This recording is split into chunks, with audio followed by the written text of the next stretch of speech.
We will only do the Guru Mantra now and meditate for a while. There is no other program. Let's stay with the Guru Mantra for some time. You can chant the Guru Mantra, there is no harm.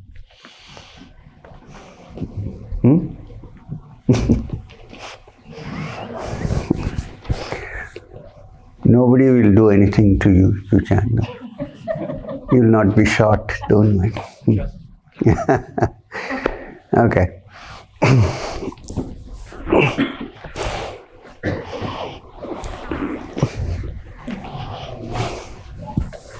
If anybody says anything, say, I said.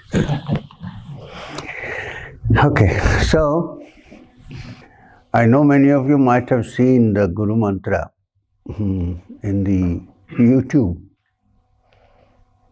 I put it deliberately on YouTube because it's not always possible to meet people nowadays. But learning from YouTube and learning face to face is little different. Because even you take a mantra from here, it's not just the sound of the mantra, but something else is passed on, like a seed. So, for all Kriya practice, we recommend that you link with the root Guru of the lineage, which is Sri Guru Babaji. So when you chant the mantra, you can also consider because we are not going to visualize any face of even Sri Guru Babaji or anybody. We are just having the padukas. I'll explain what padukas are. So you can also say that it is meant to, you're going down to all the great spiritual teachers who have been from the beginning of time. You can in your mind make a resolution that go down to all the great spiritual, and Sri Guru Babaji, because you are doing the Kriya. Because that's our root Guru of the lineage. But all great teachers like Akal Kotkar Maharaj or Shirdi Sai Baba or Dattatreya, Sri Pada Vallabha, everything can be put into it. So the mantra, I'm going to chant now, and you chant it with me once, so that there is no doubt about it afterwards. The mantra is, you start chanting with me. When I chant one syllable, you chant, then continue. So, Om, Hrim, Shri, Gurubhyo, Namaha. The Bijakshara, the seed sound is Hrim. If you write in English, H-R-E-E-M. H-R-E-E-M. Hrim. So, Om, Hrim, Shri, not Shrim, Shri, Gurubhyo, Namaha. Okay. Now this is the Guru Mantra we have learned from our tradition. But how do you chant it? Visualize. Don't go into details. Just visualize quickly a white lotus in your heart center, Anahat. This is the heart center, the center of the chest, the heart of the matter, the core of your being. Visualize here a white lotus inside. The lotus should be this way, not like this, or like this. Blossomed little white lotus here. On the lotus, visualize a pair of padukas. What is paduka? Padukas are basically the footwear of the sadhus. Paduka. Traditionally, it's like made of wood. with two sticks coming out so that the thumb and the forefinger are put in there. But you can think of any kind of footwear and say that this is the Guru's footwear. You can, even rubber chappals are all right. Think that they are the footwear of the Guru and put them on the lotus as if somebody is walking towards you, not away from you. Which means the heel should not be here, the toes are here. Now don't ask me what size, and it depends on your lotus and which make. Depends on your lotus size. Put them there. Because I get these peculiar complaints.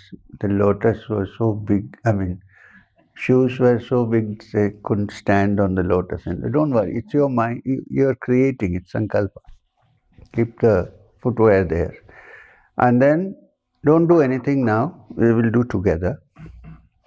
With closed eyes and your head bent down in respect and with great devotion, asking for help in practicing your spiritual exercise. Chant, not loudly, in your mind, the mantra Om Hrim Shri Gurubhyo Namaha. Now, when you do that, keep your hands this way as if you are touching the footwear, the padukas. And touching the padukas with your hand bent down with great feeling, ask for help, free me from the cage, and chant the mantra Om Hrim Shri Gurubhyo Namaha. Right. So shall we start? 5 minutes.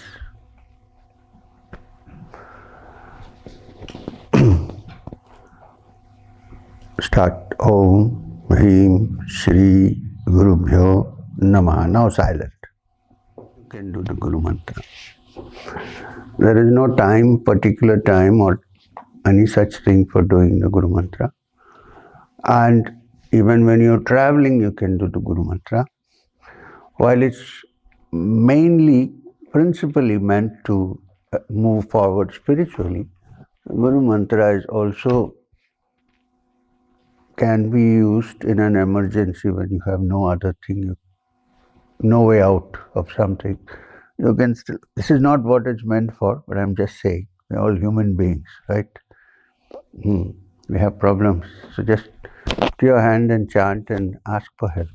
No harm. But definitely before you start any kind of meditation, chant the Guru Mantra. Clear? Okay. Now tomorrow we are going to do the Kriya. To begin the Kriya. Today I will give you what is called the short Kriya, which you can practice when you cannot do the entire Kriya. We call it the Hamsa. We discussed it a little before. Somebody asked a question and I said Hamsa. Now Hamsa is the simplified primary Kriya. In fact, if you give complete attention to it, Hamsa itself is enough. If you keep looking for more and more techniques, that doesn't make much sense. But you'll learn Kriya tomorrow. But as I said, what is most important is attention given to what you do. Then more and more techniques. That's like going to Walmart. One from this shelf and one from this shelf. The bag is full. So the Hamsa.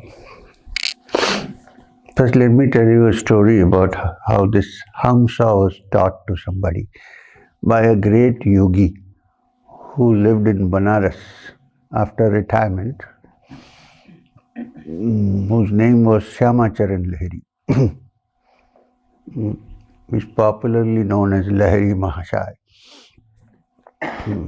which means Master Lahiri. So Shyamacharan Lahiri taught this hamsa, which you are going to learn now, to a professor in the university. At the same time, the same day, he taught the same hamsa to a postman who used to deliver letters to him. So, both were doing hamsa. But the professor used to come every week on a Sunday when he had no work. Sometimes he would take leave and come on working days to ask Lahiri Mahashaya, when will I get the next technique? In hardly 3 months of practice, he wanted more techniques. There's this hunger for more techniques. Just as there is hunger for more belongings in this world. So, he came. So one day when the professor came, and again asked him, Mahashaya, when will you give me the next Kriya? The postman came. Not to ask for more techniques, but to deliver letters. So, the professor had just asked him, when will you give me the next Kriya? And the name of the postman was Brinda. In Bengali, it's not Brinda, it's Brindo. Brindo, okay. So, Mahashaya called Brinda and said, come here. When shall I give you the next Kriya? He asked him, instead of the reverse.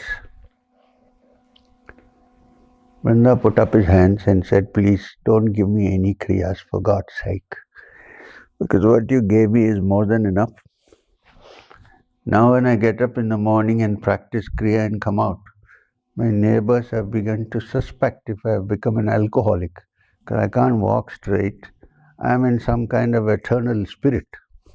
And there is a very powerful thing going up my spine.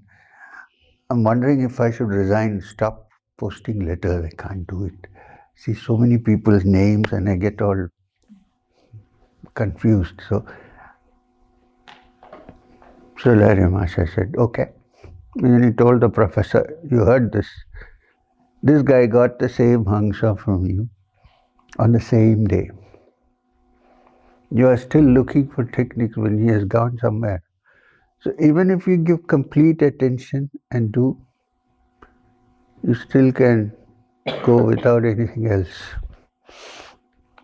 This is an internalization and the channeling of the breath and your mind, putting together your mind and the breath. I actually demonstrated it when someone asked me a question, but take it as an initiation now. Guru Mantra is over. If you have no time to do the rest of the Kriya, when you learn Kriya, you will see how long it is sometimes. I mean, to learn at least. You can do it in 40 minutes, 35 minutes, but hamsa can be done any time. You can even do it silently when you're traveling, nobody is going to ask. Anyway, if somebody asks, you can say, I'm breathing, I'm learning breathing, or whatever you want to say. But I think in these matters, better to be discreet than to sit in a airport and all that kind. People avoid you and go this way, that way. So,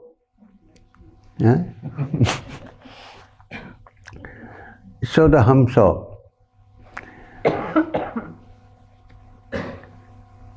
Don't do anything, just listen to me. Take a nice, soft but deep breath like this. Now, when you breathe in, when you inhale, mentally chant the sound of hum.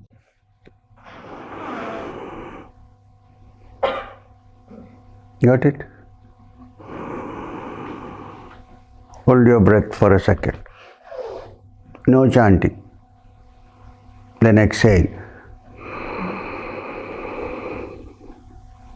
Mentally chant the sound of so.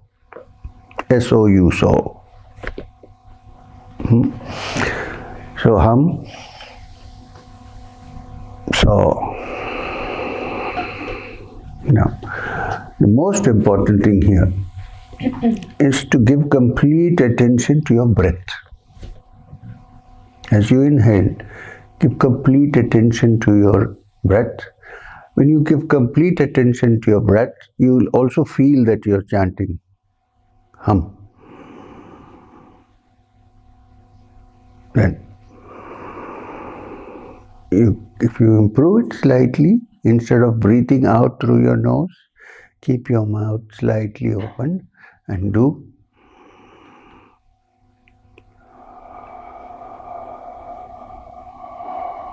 Then that saw would also be complete. So, important thing is to give complete attention to your breathing in and breathing out. How many times should you do it? Do it till you feel nice and settled in meditation. Once you are settled, just shut your eyes, fix your attention either in the heart or in the middle of the eyebrows or nowhere. You can also just sit as a witness, watching everything without bringing your mind anywhere. Depends on what suits you. So, the main thing in meditation is effortlessness. The technique is effort, but after that it should be effortless. Right? So, can we practice for a short while now that you have the hum saw with you? And then after you feel comfortable, you can stop attention on the breath and everything and just sit quiet. So, hum, saw. While you're holding your breath, no need to chant anything. Just sit quiet. Exhale. No need to count how long the inhalation is or how long the exhalation is, as it comes naturally to you.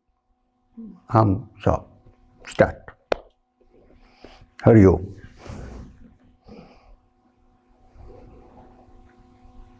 Eyes closed. Hum, hold, saw.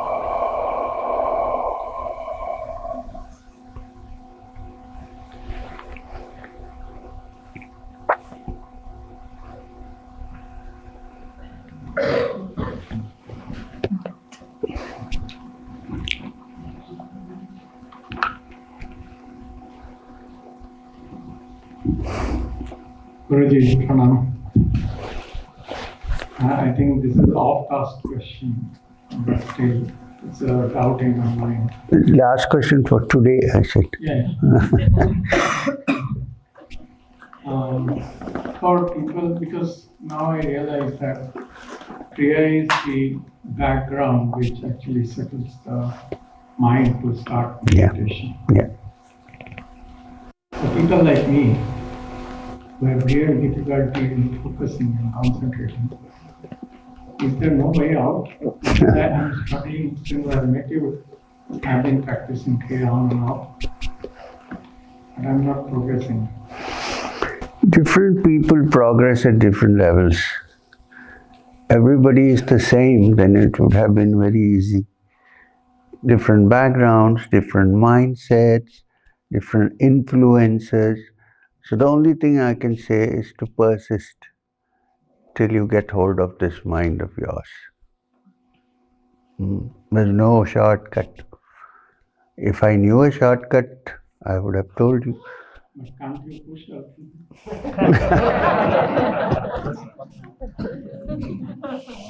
That's a very personal affair. We'll see.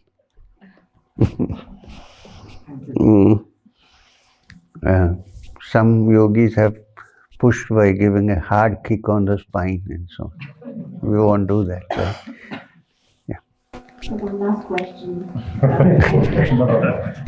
Actually, I have two questions, but I guess I can ask them here. So the first one is to do with the fact that I have been practicing Kriya with it's Babaji's lineage, but with Ananda, with another Yogananda's lineage.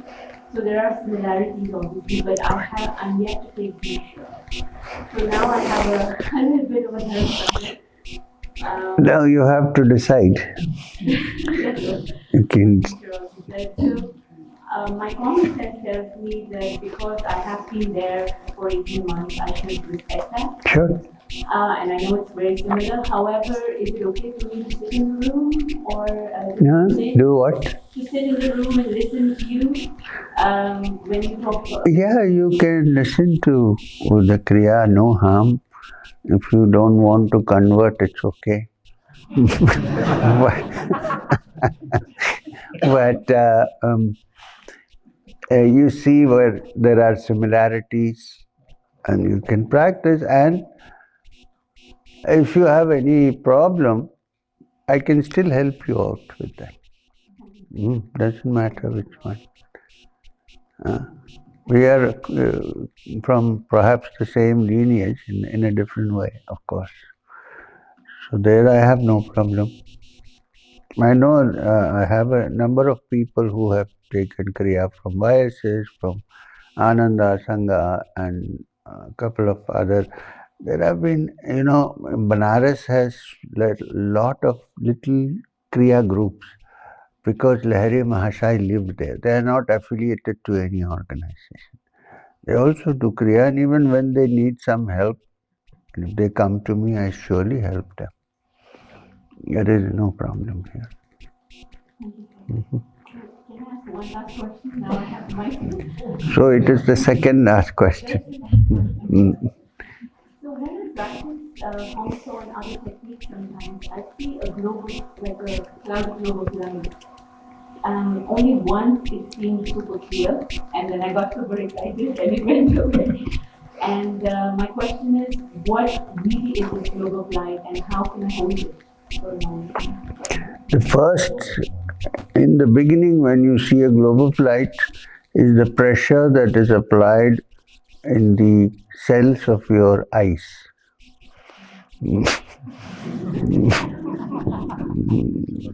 It's like when you see sometimes little particles in the air, like sparkling particles, they are the molecules of your eyes. We tend to think that it is a spiritual something. It may not be. But as you develop and as your mind becomes quieter and more deep, if you see a light, it's significant. However, don't base your criteria in meditation on lights and things like that. But when you see a light, it may help you to kind of fix your attention there. More than that, don't give too much importance. For instance, there's one kind of Brahmari Kriya in which the fingers are put in the eyes like this and all the channels are shut and then you breathe in and out. They call it the Yoni Mudra. When you do Yoni Mudra, push your finger up and push. Naturally you will see a light here because of this pressure. So not that light. When you sit quietly and suddenly there's a light, then it's significant. No body part is being compressed, nothing is happening. But even this may help you to meditate because you have something to fix your attention on. All I'm saying is, don't read too much into it. That's all I'm saying. If you're enjoying it, please carry on with it. No harm. During the practice, I once walked in the stage where I really, it's hard to describe, but it's like vibrating, and I don't. At this state, I don't feel normal senses. This is just something like I feel I wouldn't say out of body, but it's not. And it happened to me a couple of times, and now it's happening often. For example, if somebody or something produces a sound, it sounds like explosion and shake all my body. Not body, this body that is vibrating. And first time when I got it, I I got scared. I got very scared. And Guru Mantra helps. And I just at this moment because scared not because of fear, but scared because it shooks me completely. Shall I say something? Nothing terrible is going to happen. So don't get scared. I would say it's scared. It just shook me completely. It's something. I just went okay. Something different, and I felt I'm vulnerable at this moment. So We have to be vulnerable. yeah. We are not sealed. So it's not a bad sign, and there's nothing wrong with this. It's okay. Some people get this kind of spiritual experience. Not very common, but it happens. When it happens, chant the Guru Mantra and just sit and do the hung saw for a while, so that not to get rid of it, but to make it manageable. You know what I mean? So that you're in it, but you're not shaken by it. I'm sensitive to sounds in this state. When you chant Om, does it happen? Om. Yes, when I chant Om, I want to off. It's a good going off.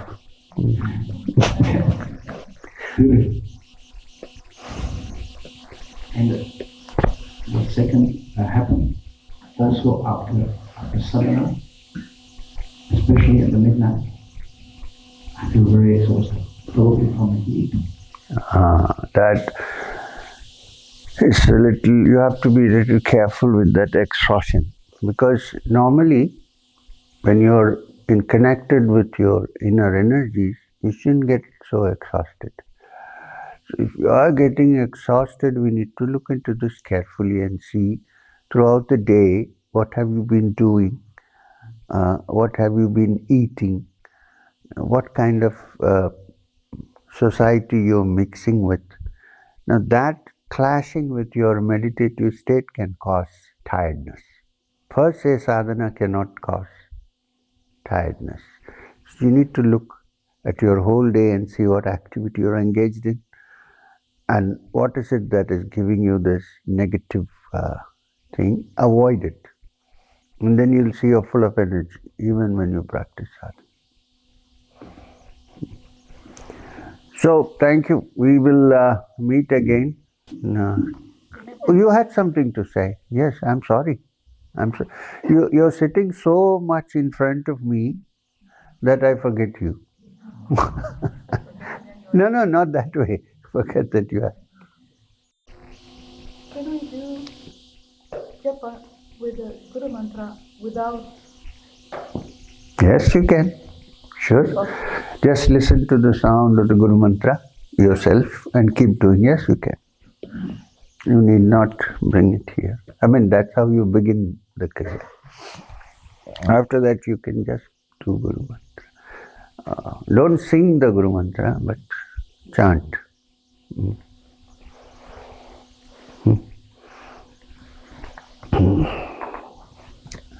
See you all tomorrow again. Meditation is at 7. Yeah. Then after that, Satsang is at 9 o'clock. 9 o'clock. So tomorrow we will start with the next part of the Kriya and slowly proceed. Tomorrow we need to finish much of it because day after tomorrow we have half a day. 1 hour. 1 hour.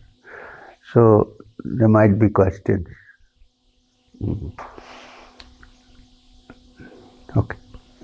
Om Shanti Shanti.